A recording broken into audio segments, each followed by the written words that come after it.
10 number প্ৰশ্নটো চাবা আটাইতকৈ সৰু যেটো সংখ্যাৰে √27 ক হৰণ কৰিলে এটা পৰিমেয় সংখ্যা পাবা আগতে পালা পূৰণ কৰিলে এতিয়া পালা হৰণ কৰিলে সো সেম ফেক্টৰাইজ যেতিয়া কৰিবা 3 কিমান 9 বাৰ 3 বাৰ এতিয়া বেজুৰ হৈ আছে কিমান 3 আমি ৰুটৰ পৰা লৈছো যেহেতু 27 আছিল গতিকে আমাৰ 3 ৰে যদি ইয়াক হৰণ কৰো 3 ৰে হৰণ কৰিলে 3 টো নাইকিয়া হৈ যাব 3 3 গুণ 9 পাই যাম গতিকে আমি 27 9 3 আহি গল 3 গতিকে আমি এটা কিহৰ প্ৰয়োজন আছে √3 ৰ প্ৰয়োজন আছে সেম শৰ্টকাটত তুমি কেনেকৈ কৰিবা যেটো বেজুৰ আছে জোৰ নথকা আছে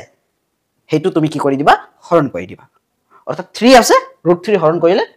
3 মানে আমি যেটো ৰুটত বহাম তেতিয়া √3 হৈ যাব গতিকে যেটো আছে তুমি হেতু ৰুটটো এনসাৰত লিখি দিবা কিমান 3 বেজুৰ হিচাপে আছে গতি আমাৰ এনসাৰ হ'ব √3 মানে √3 আমি যেতিয়া হৰণ কৰিম তেতিয়া এই সংখ্যাটো কি হ'ব আমাৰ ওলাব 3 ওলাব আৰু 3 ওলাৰ লগে লগে 3 টো পৰিমেয় হৈ যাব